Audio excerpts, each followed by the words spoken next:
Grand Vitara 6-7 seater के साथ test की जा रही है। कब लॉन्च की जाएगी, किस कीमत पे लॉन्च की जाएगी, क्या टोयोटा भी इसे लॉन्च करेगा, ये सब बातें जानते हैं इसी वीडियो के साथ। मैं हूं आपका होस्ट अमित और आप देख रहे हैं आस्क कार गुरु। हाँ, ये वीडियो बहुत इंपॉर्टेंट रहेगा आपके लिए भी और कई लोगों के लिए, तो प्लीज इसे व्हाट्सएप ग्रुप और फेसबुक पेज पर शेयर कर दीजिए दोस्तों के साथ। इसके अलावा हम उम्मीद रखते हैं कि आपने सब्सक्राइब नहीं किया है, आपको अचानक ही यह वीडियो देखने को मिला है, तो सब्सक्राइब कर लीजिए क्योंकि अगली बार ऐसे इंपॉर्टेंट वीडियो मिस होंगे पक्का। तो सब्सक्राइब कीजिए ताकि इंपॉर्टेंट वीडियो मिस ना हो और देखना चालू करें। अब मेन वीडियो। सच है, जब क्रेटा का 6 और 7 सीटर वर्जन आया जिसे हम अल्काजार के नाम से जानते हैं, लोगों को लगा क्या ग्रैंड विटारा के साथ भी आएगा। हाँ, कुछ प्लान तो था लेकिन तैयारी नहीं थी। वो मार्केट एसेस कर रहे थे कि ग्रैंड विटारा कितनी सक्सेसफुल होती है, फिर वो सोचेंगे। हाँ, लेकिन अल्काजार की सेल्स नंबर तो काफ़ी कम है। हाँ, काफ़ी कम थे, लेकिन जब से उन्होंने उसमें लोअर वेरिएंट भी लॉन्च कर दिए तब से वह लोगों को ज़्यादा समझ में आने लगी। तो क्या मारुति सुजुकी हुंडई से लिए हुए एक्सपीरियंस को अपनी ग्रैंड विटारा में और बेटर तरीके से सर्व कर पाएगी? चलिए समझते हैं। ये सच है कि इंडियन रोड्स पर ग्रैंड विटारा 7 सीटर की टेस्टिंग देखी गई है, लेकिन यह श्योरिटी के साथ नहीं कहा जा सकता है कि यह ग्रैंड विटारा को मारुति सुजुकी या सुजुकी के फैक्ट्रीज में मैन्युफैक्चर किया जाएगा या इसको टोयोटा की फैक्ट्री में मैन्युफैक्चर किया जाएगा, जैसे कि ऑलरेडी ग्रैंड विटारा को मैन्युफैक्चर किया जाता है।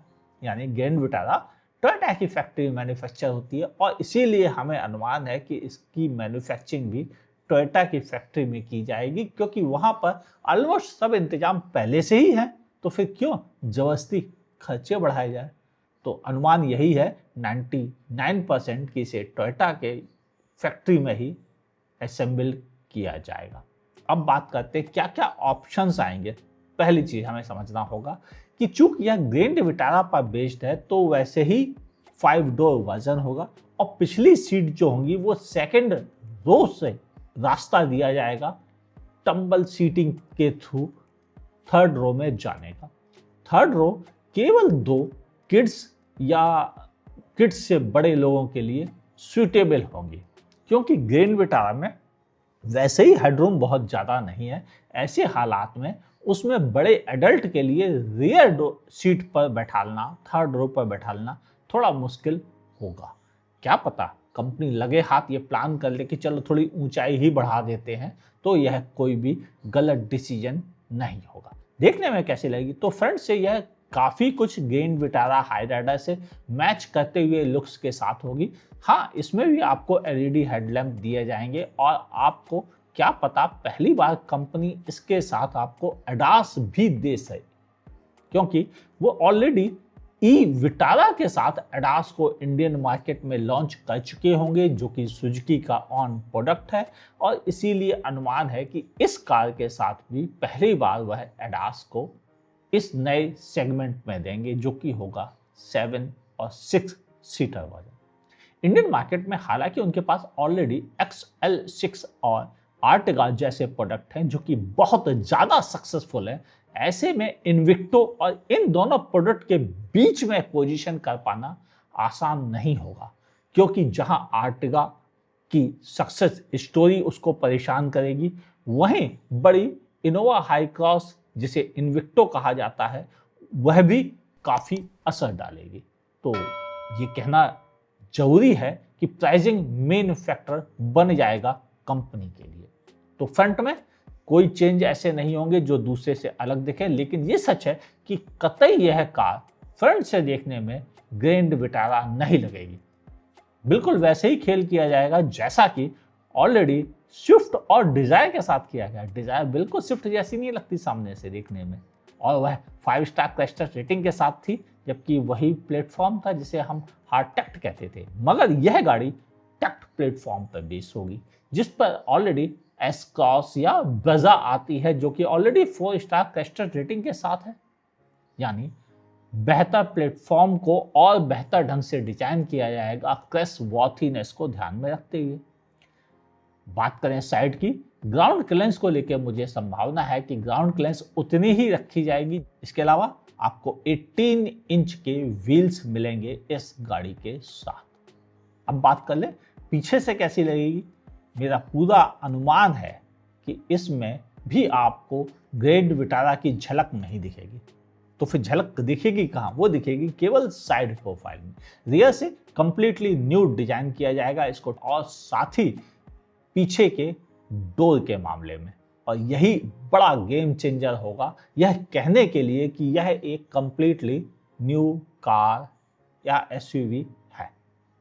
अब बात करते हैं इंजन ऑप्शंस क्या होंगे। ग्रैंड विटारा में हमें इस समय दो तरह के इंजन ऑप्शंस देखने को मिलते हैं। एक है 1.5 लीटर पेट्रोल इंजन। इसके अलावा हमें दूसरा ऑप्शन मिलता है 1.5 लीटर हाइब्रिड का। और हमें यह अनुमान है कि वह हाइब्रिड जरूर टोयोटा बेस्ड है, लेकिन इसके साथ भी दिया जाएगा ताकि इस गाड़ी को एक हाईली फ्यूल इफिशिएंट 7 सीटर के तौर पर लॉन्च किया जा सके। जबकि नॉर्मल पेट्रोल में आपको ऑलमोस्ट 104-105 पीएस की पावर मिलती है 137 Nm टॉर्क के साथ, जबकि हाइब्रिड में आपको मिलती है 93 पीएस की पावर 122 Nm टॉर्क के साथ और इलेक्ट्रिक मोटर की पावर अलग।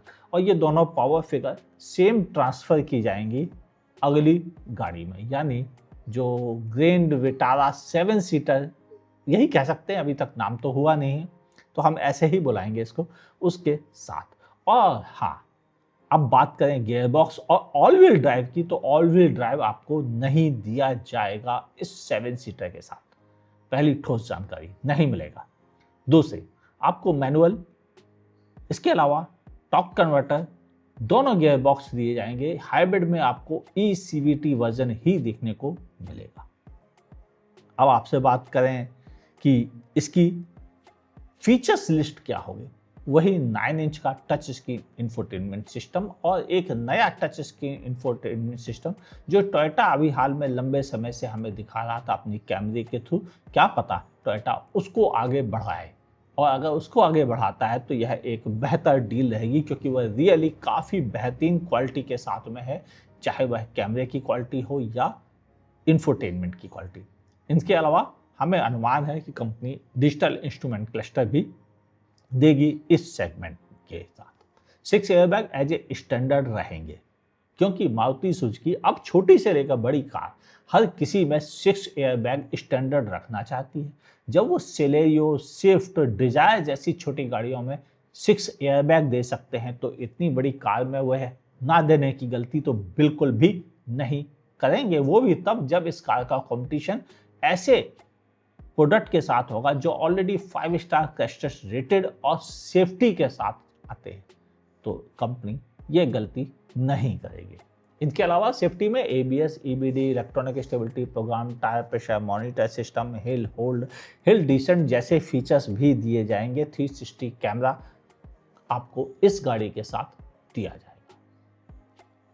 भीतर और फीचर्स की बात की जाए तो हमें पावर्ड सीट के होने की संभावना लगती है, और इसके अलावा सेकंड रो में आपको एक डेडिकेटेड AC होगा और थर्ड रो के लिए भी आपको AC वेंट दिए जाएंगे जो कि सेकंड रो से ही कनेक्टेड किए जाएंगे, ताकि पिछली रो पर भी आपको कूलिंग में कोई शिकायत ना है। पैनोरामिक सनरूफ भी आपको मिलेगी, और शायद एक छोटी सनरूफ का भी वर्जन छोटे वेरिएंट के साथ दिया जाएगा, ताकि इंडियन कंज्यूमर्स की मोस्ट डिमांडिंग प्रोडक्ट की भरपाई की जा सके। अब बात करते हैं कि यह गाड़ी क्या एवरेज देगी। नहीं, ये पॉसिबल नहीं है। कार गुरु ऐसे बचकानी बातें नहीं करते। हमें पता है कि जब तक कार का एवरेज खुद टेस्ट ना कर लिया जाए, बड़बोलेपन में कुछ भी फिगर नहीं दी जानी चाहिए, और वो कार गुरु यहाँ भी कर रहे हैं। आपको कोई ऐसी हवाबाजी वाली फिगर्स नहीं बता रहे, तो फिर क्या बता रहे हैं? वो इन्फॉर्मेशन देंगे जिसकी संभावना है कि वह मेंटेन होगी, जिसमें लॉन्च डेट हमें अनुमान है कि इस गाड़ी को इस साल के अंत तक, यानी 2025 लास्ट से पहले लॉन्च कर दिया जाएगा। और क्या पता कंपनी दिवाली सेल का बेनिफिट लेने के लिए इसे दिवाली पर भी लॉन्च कर सकती है। कीमत अनुमान है कि यह 15 लाख रुपीज से शुरू होकर 24 लाख रुपीज के ऑप्शन में दी जाएगी, जो कि हाइब्रिड के साथ आएंगे। बाकी लोअर ऑप्शन जो की कीमत 20 लाख के आसपास होगी, वह नॉर्मल पेट्रोल इंजन के साथ दिए जाएंगे। हमें यह अनुमान है कि सीएनजी का ऑप्शन इसमें नहीं दिया जाएगा, क्योंकि थर्ड रो के बाद तो इतनी जगह शायद ही होगी कि सीएनजी जैसी चीज फिट भी हो सके। इसलिए सीएनजी की उम्मीद नहीं के बराबर है। ओके, अब आपको काफी क्लैरिटी मिल गई होगी कि यह गाड़ी कब आ रही है, किस प्राइस के साथ आ रही है और किस मार्केट के लिए आ रही है। इंडियन मार्केट में इसे हाईवे, सिटी, विलेज सबके लिए आप बेहतर ऑप्शन मान सकते हैं, क्योंकि ग्रैंड विटारा ऑलरेडी इन सभी ऑप्शंस पर परफेक्ट साबित हो चुकी है। और हाइब्रिड वर्जन काफ़ी ज़्यादा फ्यूल इफिशिएंट रहेगा और कंपनी को इसके थ्रू कैफे नॉर्म्स मैनेज करने में भी हेल्प मिलेगी। आपका क्या कहना है लिखिएगा नीचे कमेंट सेक्शन में। वीडियो पसंद आया हो तो लाइक करने में किस बात का संकोच, और अगर नहीं पसंद आया तो डिसलाइक करने में भी संकोच मत कीजिएगा। फेसबुक पे देखें तो मेरे पेज को लाइक और फॉलो कीजिए, यूट्यूब पे देखें तो सब्सक्राइब कीजिए और नोटिफिकेशन भी इसका ऑन कीजिए। और हाँ, देखते रहिए आस्क कागू को।